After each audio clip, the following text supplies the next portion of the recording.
time to shift gears here. We're gonna rev it up into education versus plays. And Ooh, this is a good time to talk about Dueling Network and Dueling Book too. yes, so I've talked about it, and I'm pretty sure John's talked about it as well. Dueling Network and Dueling Book, in some aspects, are very unhealthy for the community. And if you think having a free resource to you, being able to constantly playtest at all hours of the day, would be a bad thing for the community, I'm here to tell you that there's some bad news for you. It is very true that that is a very great tool. That's a very great source to you.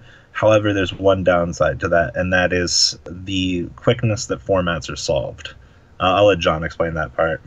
So what actually happens with Dueling Network slash and Dueling Book hasn't happened because it's so unstable that it's like a lot of the good players are like, I don't want to play on here, it's too unstable, I'll wait for them to fix it, like I'm getting triggered by everything. It's just the small things. When it was full power and 4 years of like a user base and all the good players were using it to test, formats were getting figured out so quickly that it actually just completely destroyed the secondary market. And you would think, well, good cheap prices are good. Like, go look at the deck list from the time. There's just so few changes to deck list that, like, and the prices are so figured out.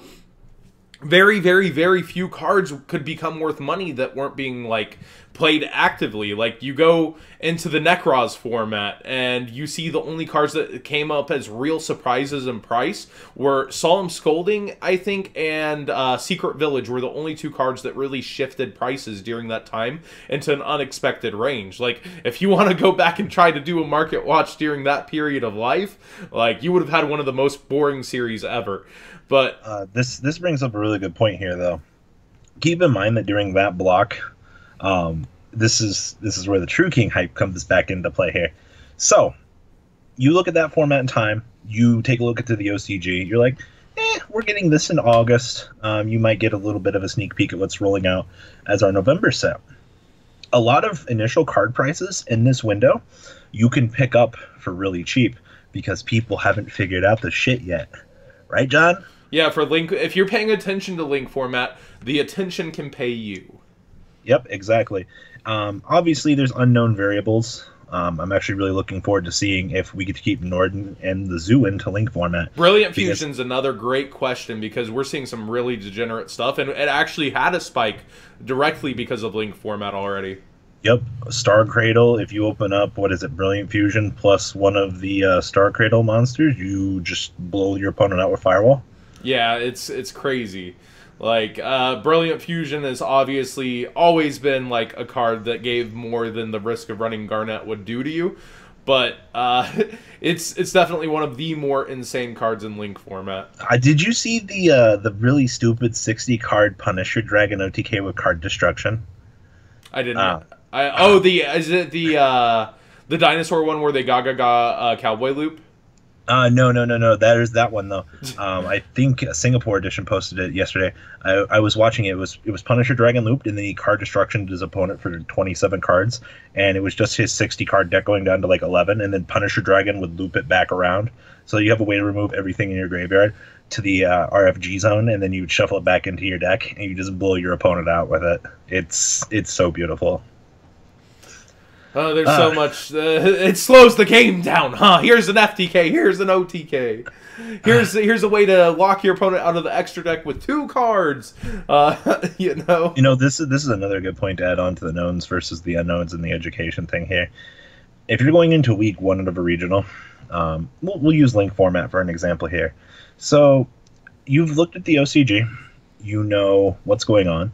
You should have a very, very good shot of essentially being able to probably top that regional, if not go X2. One of the problems is, though, the people that are uneducated in the room might be playing trash that you don't expect to beat you, or they homebrewed something crazy.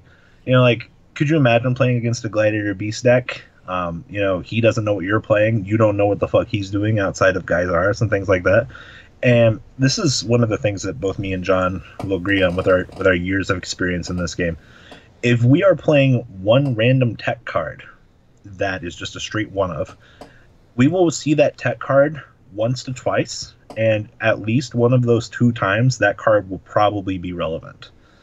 If not, it will get sideboarded out every game. Yeah, you're typically playing it because it's relevant, or you made a very bad call for the day, which happens. Once again, though, there was a deck profile I did recently with Hand Destruction and 60-card Infernoid. It was a very bad choice on his part, but, the side deck compensated for it and allowed him to side deck it out every game.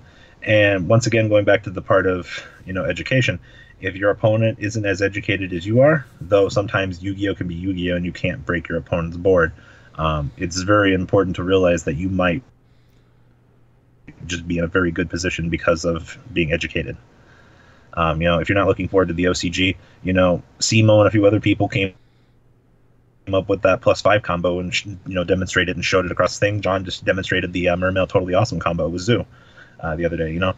Me and John don't sit around coming up with these combos except for maybe 1 or 2 things that will just hit us in the head and go, damn, that's good, right, John? Yeah, once in a while I make a little something, but it's pretty rare relative to the amount of information coming from other places, such as the OCG. Yeah, dude, those OCG players just have hours at a time to learn these combos. I will, like, what was it? Was there 104-step or OTK for Infernity? And there was the 120-step blue-blooded Oni OTK loop. Oh, do you remember the plus like 100 Insector loop as well? Yep. From Billy actually memorized that entire thing. I forget how many steps, 104, 108 or something.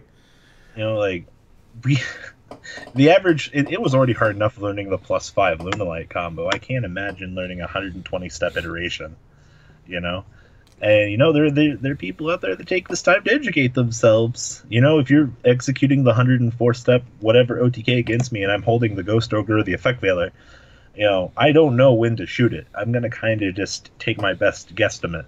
Yeah, off of your knowledge. And you actually touched on Gladiator Beast. Like, that's something that's actually getting relatively, like, important support. They're getting a monster that can't be killed by battle that's a hand trap that's going to force you to attack it. Like, that's crazy. Like, so they're going to get their tag out guaranteed, and if you're attacking into direct, like, open field unprepared for that, you're going to run straight into them. Like, there's actual good Glad Beast support coming out, like, and if you didn't know, and if you run into it and you're playing against it like Glad Beast used to be, like, you think it's just like some different like Carta Demise version or something to get extra back row, you're gonna start running into things like that. Although hand traps typically go bad with Carta Demise. So Flossie made a good picture today. I saw one of her memes.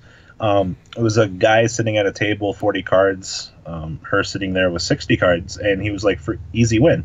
A very good example of knowns versus unknowns. Assuming that your opponent's a scrub because they're playing 60 cards, because that person might not have played Yu-Gi-Oh! Since the release of, That Grass Looks Greener.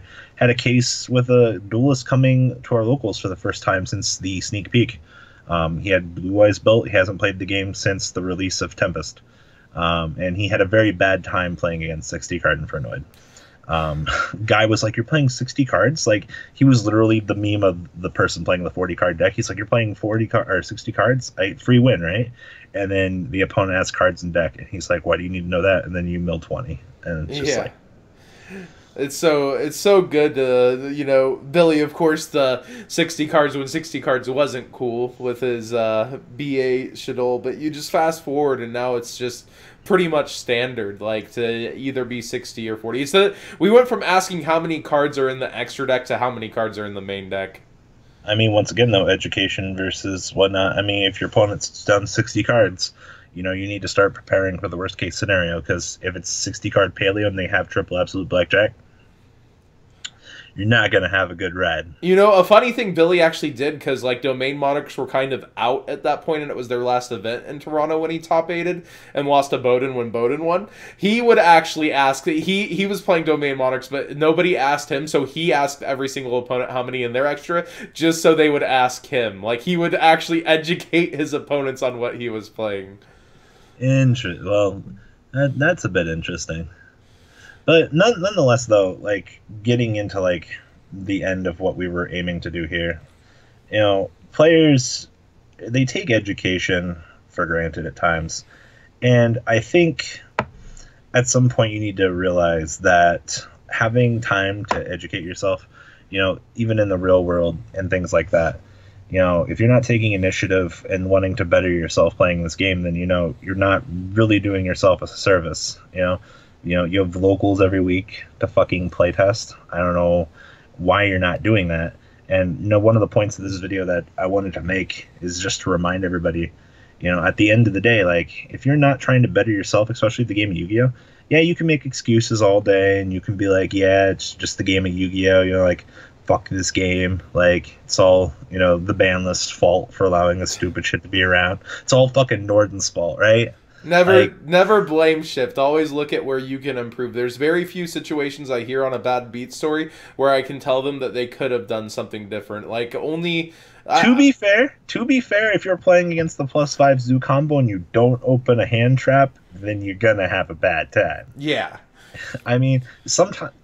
I agree with you, yes, but I feel that there's just some times where you can't control a situation. Yeah, but it's very few. What I'm saying is, in many people's bad beat stories, and those stories that you already don't want to hear because you heard thousands of them, especially in a regional when you got to take a piss. Yeah, regional. Oh my god, they all come up to me and you and like anybody, their friends. They've already told this story like 4 times. You can tell, right? Because they have it down pat, and they're coming up to you with it, and they're like, "Oh my gosh, I lost because he drew card Itemage and this, that." And then they say the specific scenario, and I'm like, wait, you had game 2 turns ago.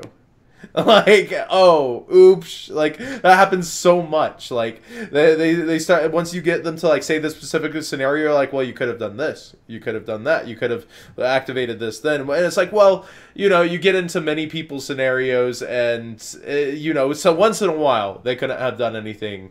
But it's still a bad beat story. Like, it's always interesting when you weigh the options, though, because this is something else too. Your opponent in their mind is like, all right, well, if they make this play, then I lose. And then there's just some scenarios where you make the exact opposite play of what your opponent's expecting, and they're expecting you to make that play. You just mindfuck them, and the wrong play becomes the correct play. And yeah, I go on. That's actually true. As ironic as it is, there were many times where you'll hear Billy be like actually Billy just lost because of that. Billy in the top 16 of the YCS, his opponent kept in Retaliating C, and there's only one card in his entire deck Retaliating C can activate to, which is 1/1, and he happened to draw 1/1 while his opponent happened to keep in Retaliating C against the only possible card to play it on. I think I had a similar story back against Alistair, top 32 Indian 2012. He was expecting me to resolve a certain Xyz in my deck, and I actually ended up making Ibigishki Marrowgeist and attacking his monster. And because I made Ibigishki to take care of the card trooper, he didn't get the extra resource, which would have won him the game. So, once again, tech choices versus catching your opponent off guard. Like, if you're educated and you're playing something in a tournament like that, it definitely gives you an advantage over your opponent. I think a lot of people, like I've said in the course of this video, like, if you're not aware of what your opponent is playing, you should have a general gist of what's going on in their deck, in their list, in something. Like, if you know your opponent's playing 60 cards, you automatically should assume Infernoids or Paleozoic, and you should make your moves based on that. If you're going first, if you're going second, then you'll be able to plan accordingly. So I'm not saying you need to take 24 hours a day to play test. You don't need to live the Patrick Hoban life. No one. I don't even think Billy spends 24 hours play testing.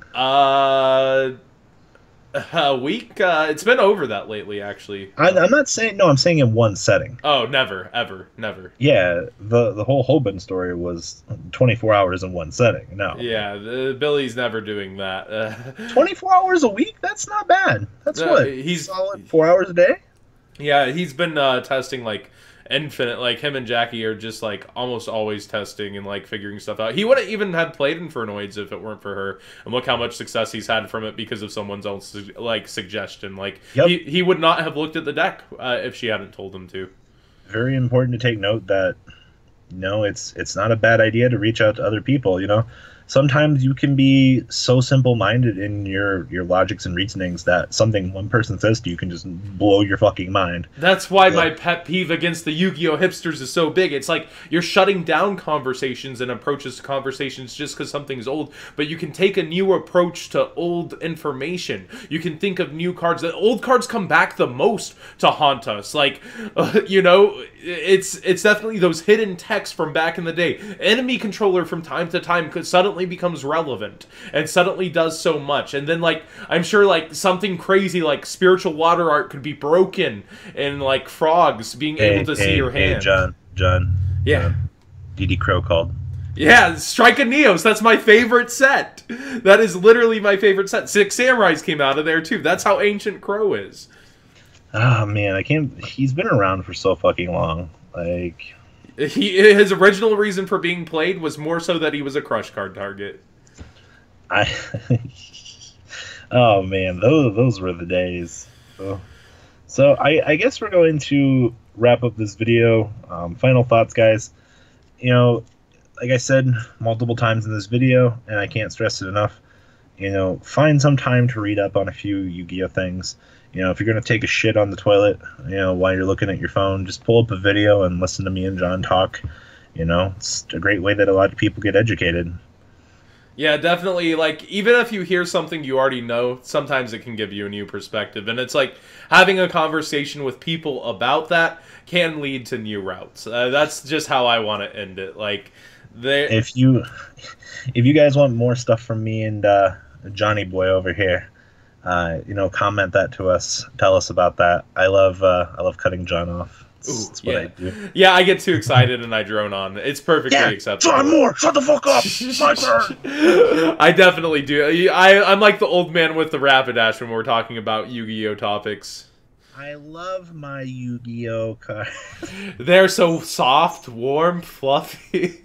John, end the video already. Alright, we're out, guys. Please subscribe to both channels and enjoy.